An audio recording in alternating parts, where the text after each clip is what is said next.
Okay, guys, I just got married this past October. Yeah, this is my second marriage. Anybody here divorced? Anybody here wishes they were divorced? Well, when my ex went through his midlife crisis, he just got angry all the time, and his humor began to come from a pretty dark place. I'll never forget one time we were at Hopkins Spring Fair, and he got one of those big old sausage and pepper sandwiches, and he walked right over to the animal rights booth and started eating it. And in between bites, he was like, "I just love animals. I belong to PETA. People eating tasty animals." Yeah, well, when he wasn't going around offending random strangers, he would turn his critical attention to me. He accused me of being self-centered. He'd say, "You are so selfish. Everything has to go one way, and that's your way." So he started calling me a one-way street. And one day he looks at me and goes, "Hey, Pratt Street."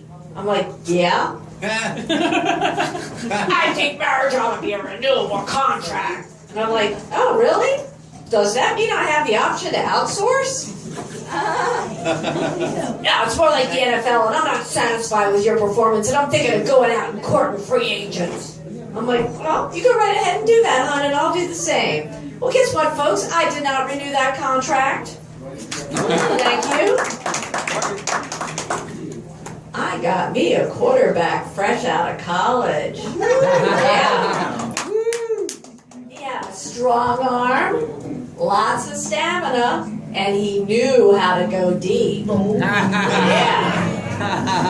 I was thinking of signing him to a long-term contract. But anyway, with my ex, I still kind of resent the fact that he thought I was self-centered, because I really disagree. I don't think I'm selfish. I mean, if anything, maybe I'm a little self-absorbed. But I mean, is being self-absorbed really such a bad thing? I mean, think about it. Every time I look in the mirror, I get to see my favorite person.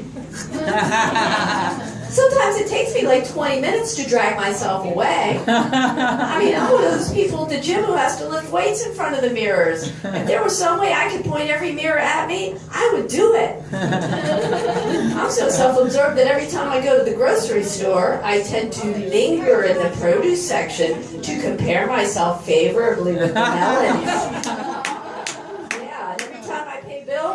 I want to write myself a check for being so frickin' awesome!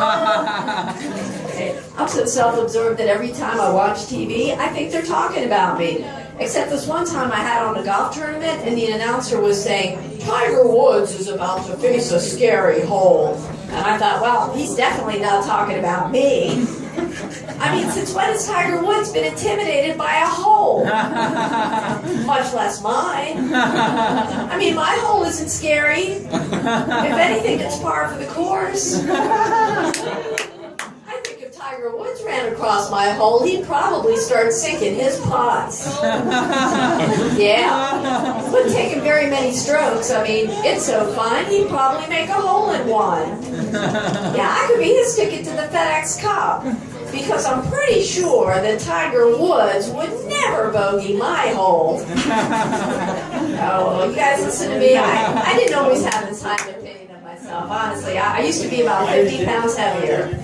And I had a very low self-esteem. As a matter of fact, early on in my weight loss journey, I ran into this buddy of mine I knew from Hebrew school, hadn't seen me in a while. And he was like, "Sandy, you look great. Have you lost weight?" And I'm like, "Nah, you wouldn't say that if you saw me naked. You should see me naked." Well, without skipping a beat, he says, "Why should I take your word for it? I'd love to see you naked." And I'm like, "What, right here, right now, in synagogue?" So, I'm putting my clothes back on. And he looks at me and he says, now that I've seen you naked, maybe you're right. It really doesn't look like you've lost any weight." Well, that really bummed me out. So I joined Weight Watchers. And after about a year or so of really hard work, I finally reached my goal weight. So give it up for me. But you know something, on second thought, maybe you shouldn't applaud, because there's a lot of unoccupied skin. So you wouldn't clap if you saw me naked. You should see me naked.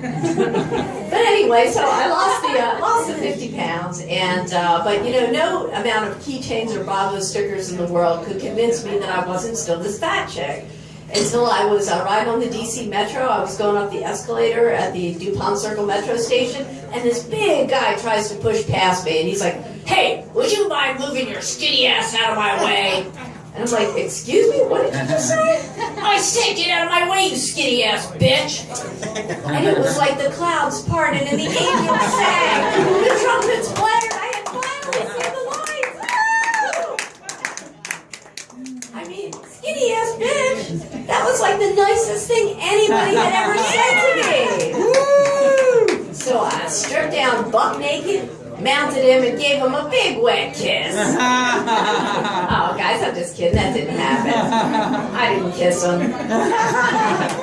So, how are those New Year's resolutions coming? You know, mine never seemed to work out. Like last year, I made a resolution to be a better listener, but then I couldn't hear myself think.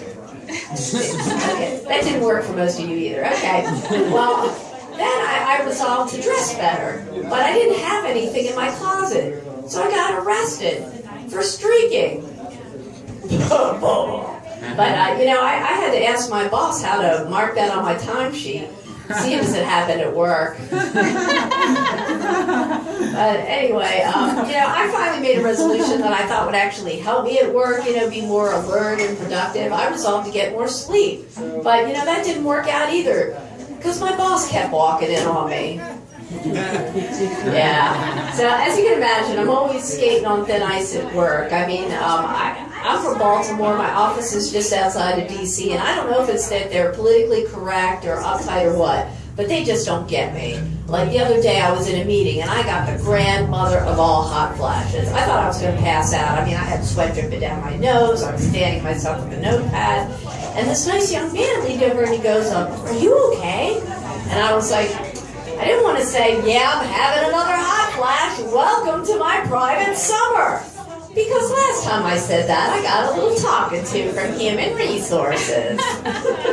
So instead I said, you know, I really ought to stop smoking crack before coming to these meetings. I'm glad you guys are laughing because they were not amused. A few minutes later, I'm in the ladies' room stall, and I hear a couple of them talking, and I hear one say to the other, "Do you think she was serious about smoking crack?"